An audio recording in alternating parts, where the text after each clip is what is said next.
Good evening, ladies and gentlemen, and welcome to this week's edition of CINEKYD Television Theater.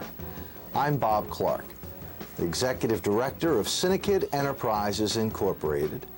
And for the next 30 minutes, we're going to bring you the most creative half hour on cable TV today. A program created entirely by our kids, boys and girls who come to us from 40 neighboring communities, and they range in age from 7 to 17 years. This is their program. We're very proud of their efforts, and of course, really proud of them. To start off, last week, the Carters and their friends decided to go on a little excursion to a shopping mall. Sounds simple and basic enough, doesn't it? But let's see just what really happens.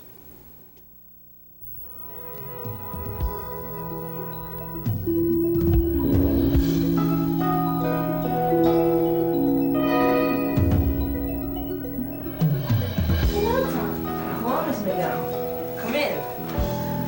I hope this won't take long. Chip and I are just about to go out. Oh, I see. Well, there's this gentleman who insisted on seeing you, and I brought him up. In here. Tom Carter? Yes. How do you do?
I'm here. Look, I'd really wish you'd get somebody else to do this job. The living room so far. 5 minutes, no more. Okay.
Wipe off the bar. I don't want any fingerprints on it. Did you find anything? No. I'm going back now. Make sure you two lock up.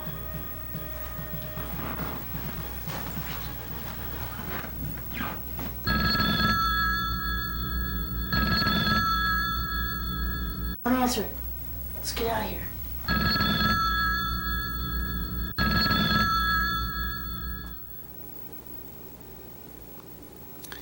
Those poor people can't even go out the door safely. You be sure to join us next week as the story, The Clintons, continues. Right now, we're about to take you on a journey to a little log cabin nestled along the shores of a quiet lake under some spreading chestnut trees. This week, Uncle Flywheel confronts a problem that has affected quite a number of parents in our viewing audience. His oldest child is ready to drive. Join us as we venture forth to Uncle Flywheel's workshop.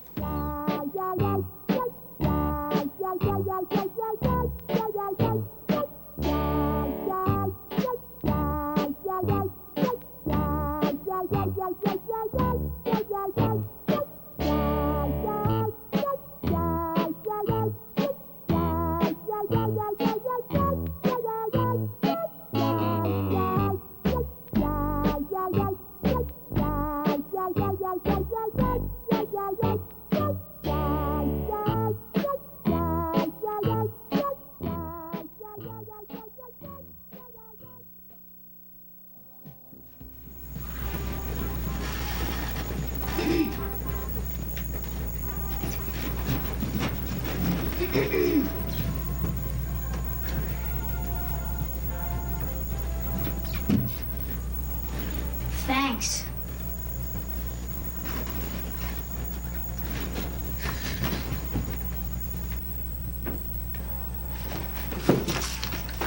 Here, take these.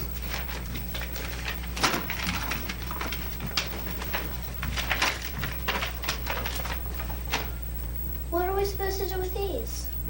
Read them.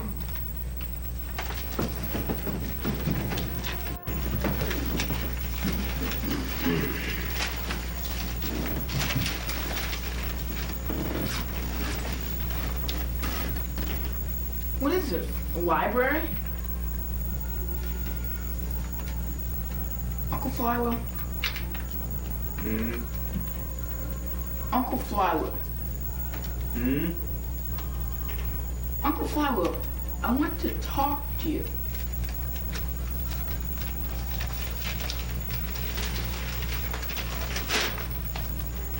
I'm listening.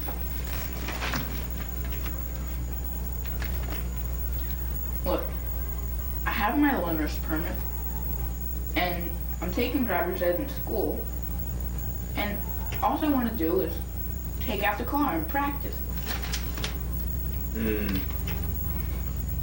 I said I would take my money out of my savings account, put that into my insurance.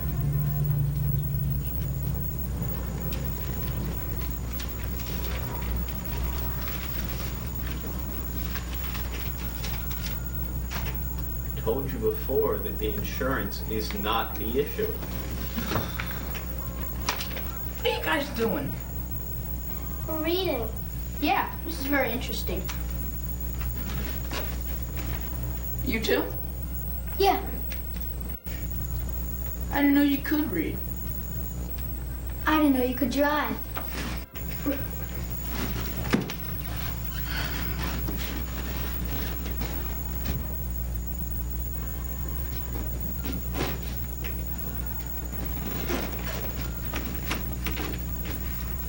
Uncle Flywheel, all I want to do is practice.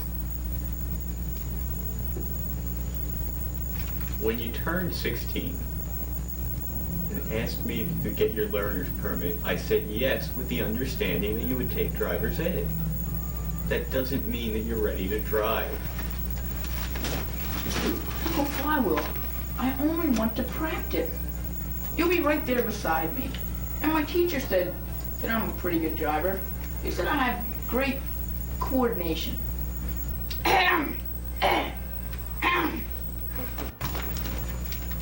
Can't they go someplace else? This is their home too, Bucky.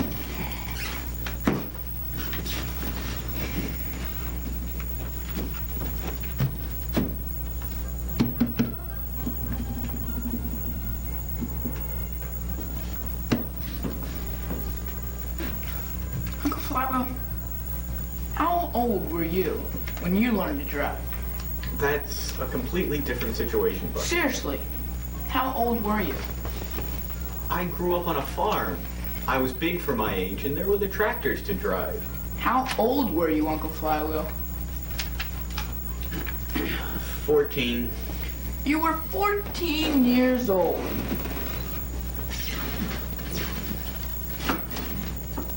Are you saying that you don't have any confidence in me? No, that's not what I'm saying.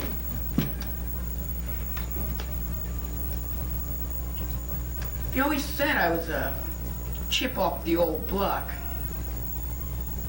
Some chip.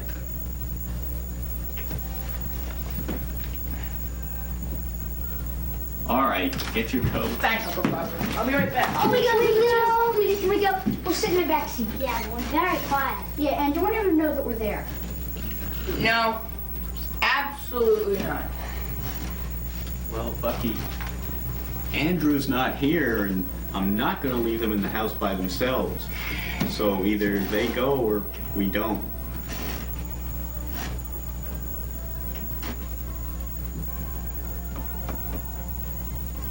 All right, get your coats on. Yeah, right. It's pandemonium. Pop.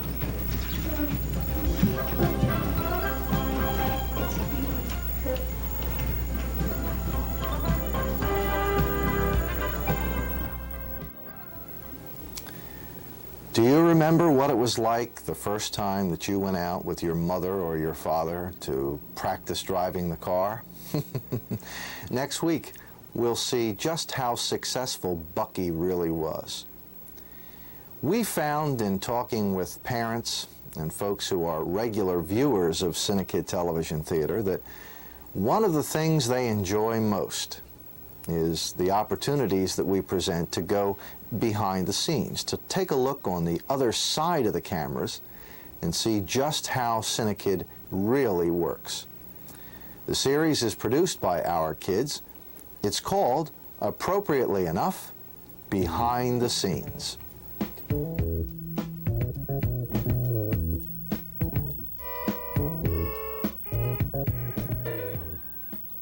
CINEKYD, past to present. In part 3, we're going to take a look at the summer film CINEKYD has done, all the way from Astrakhan, the CINEKYD movie, up to the recently done Return of the Astrakhan. The original Astrakhan took place in the Middle Ages in the little town of Turnsmere. The Astrakhan was the boy Hayes, who wore around his neck an amulet made from pieces of a star that had collided with another one. The amulet was made of fragments of the star, and it gave him special powers. He could fly and that sort of thing. Played somebody called Le Trégère, who was the ghost of the Astrakhan, an older ghost almost, his conscience, I guess you could call it. The movie takes place, it's a medieval type movie, takes place back in medieval times, where there's almost a Superman type thing where a little boy can fly through the possession of wearing an amulet, which fell from the stars, and he's for all good and conquers the evil. It was made in 1979. It was an action-adventure film made in 4 installments, or episodes. It was about a young boy who was raised by a tiger, and some corporate bosses wanted him, but before he saved a young explorer, and they were both trying to find it. and the corporate executives found him first and tried to exploit him, but they lost. Whiplash was made in 1980 and probably one of our most proudest films. It won an award down in Houston, Texas, and it took first place. Got a gold medallion award for that, and that you can't even explain how proud and how much we treasure that movie. It was so good that we even made a sequel. 1981, we made Gargantua, and that was about a boy who found a formula that transformed his little tiny teddy bear into a teddy bear about the size of that was about 3 or 4 stories high. Return of the Astrakhan is a sequel to the first film I just talked about, which was The Astrakhan. Return of the Astrakhan was a lot different for us in many respects. First of all, Astrakhan has always taken on a medieval type atmosphere, and for the first time it took on a more modern day atmosphere in the movie, which was a big change. Okay, it was almost a Superman type thing. Our second, probably even bigger change was that we no longer shot in film as we did in the past in Super 8mm film. We had now switched to video. The way CINEKYD also helps the kids is it gives them a feeling of unity. We all feel like one happy family. We always say that, and people are like, "Nah, you can't be one happy family." But damn it, we're one happy family where we're just, everybody cares so much about each other. Everybody knows each other. Everybody knows everybody's little problems. When somebody's upset, everybody knows it, and they don't just shy away or anything like that. Like in school, you know, people have to keep up this macho image, like for men or something like that, or they won't say anything because they don't want to be embarrassed of what their school friends are going to think. Here, they don't care. They'll go up and ask them, you know, what's the matter and everything. We have a philosophy here called Each One Reach One, and it's been with CINEKYD ever since it started.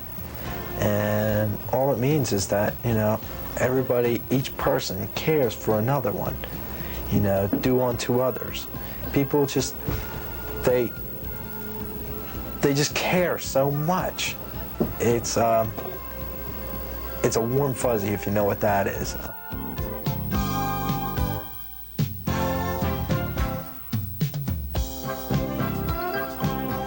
How about that?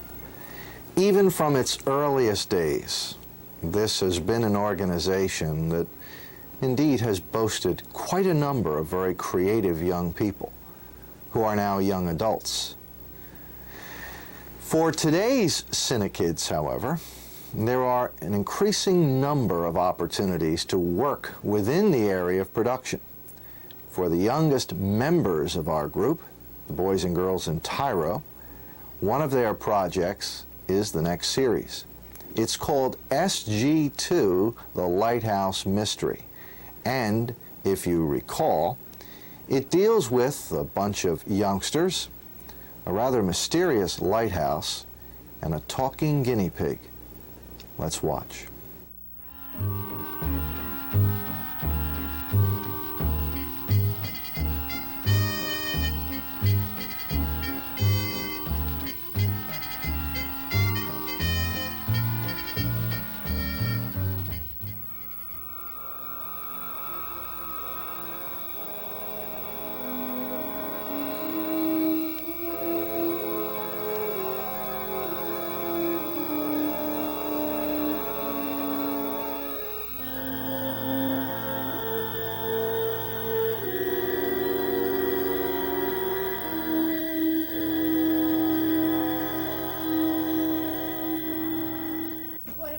Less well-known alumni of Waldorf Academy, Lieutenant Mark Hammer.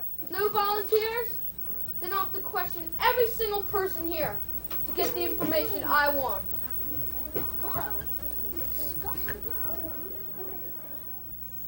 When was the last time you saw Jason Butler?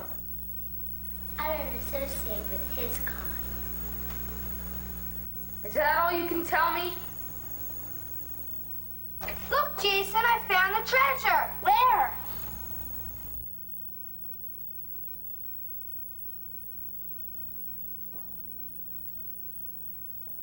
Hey, it is a treasure. The map was right. Now we can get out of Waldorf Academy. We can't even get out of the lighthouse. What's that noise? Oh no! It must be the stone graves. Come on, get the treasure and go.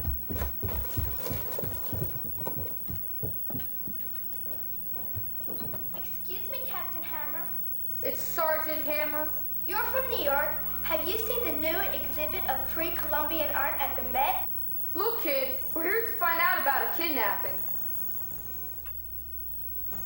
What do you know about Harvey Hofstadter? I do know he plays with a disgusting rat named PG. I don't want to know about rats. I want to know about your friends.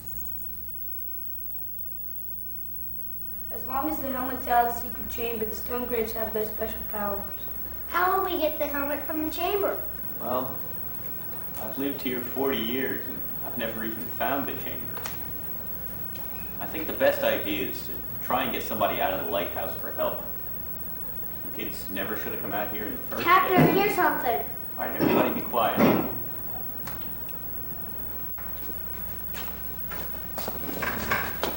Not two more. Well, we've got plenty of time to hear the story again. Why is he here? Why's who here? Simon Stonegrave, the ghost. Simon's not a stone grave. He's my grandson. Your grandson? You see, the Stonegraves forced Simon to work at Waldorf Academy. They made him hide that treasure map so you kids would come out here. When is this all going to end? We've all got to work together to get out of here. But as long as the Stonegraves have the helmet, what you call the treasure... Captain! Don't interrupt me, son. As long as the Stonegraves have the helmet, there's no way for any of us to get out of here. You kids don't realize how serious this situation is. You keep coming out here looking for treasure. Captain, we took the helmet out of the secret chamber and hid it. Then we'll all be able to get out? I hope so. As long as we have the helmet, the Stonegraves don't have any special powers. But the door's still locked and we can't get out. Don't worry. I can crawl under the door to get help. SG, you're our only hope right now.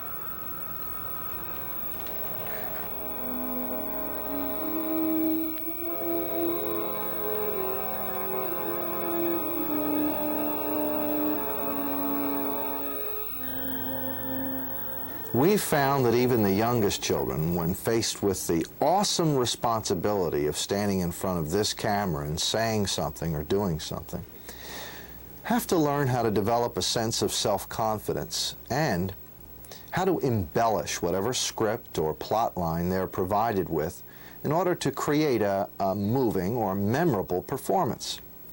This evening, we'd like to provide you with an update, some samples of their work, as we join the members of the Improv.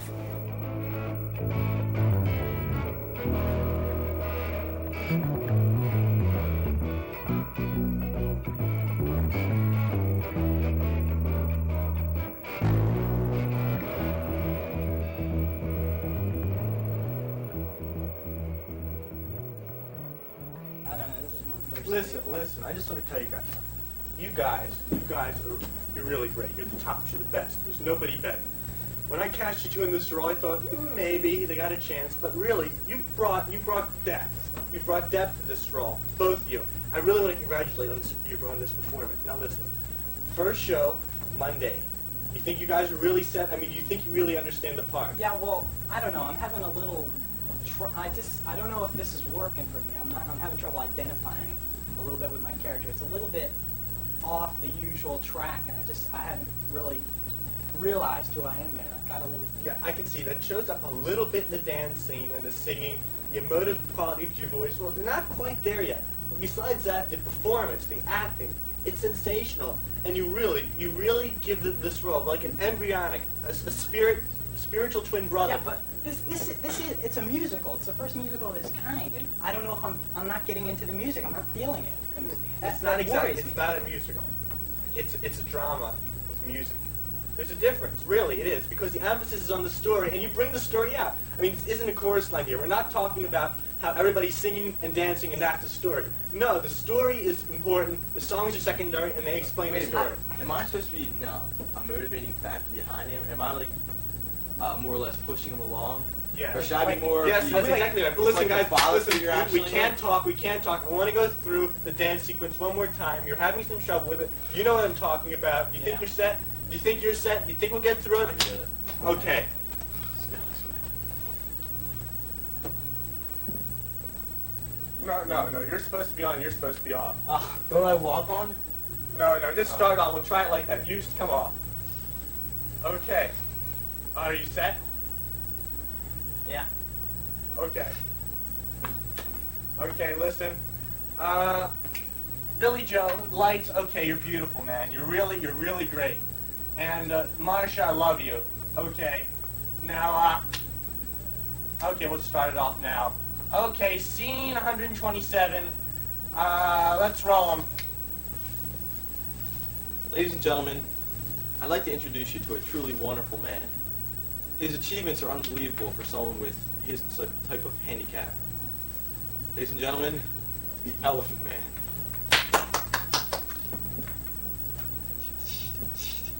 Oh, I am the Elephant Man. I'm doing the best that I can. You may have heard that I'm somewhat absurd, but I'm doing the best that I can.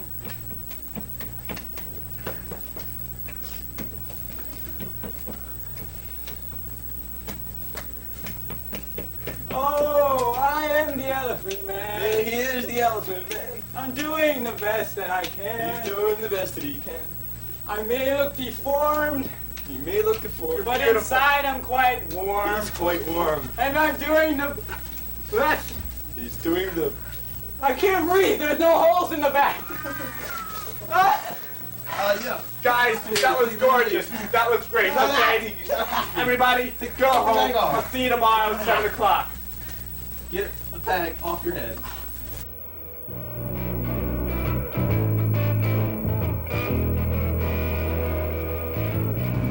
Hi, I'm Mark Weaver. I'm John Bethard, and this week at CINEKYD's Family Movie Night, we have a very special presentation.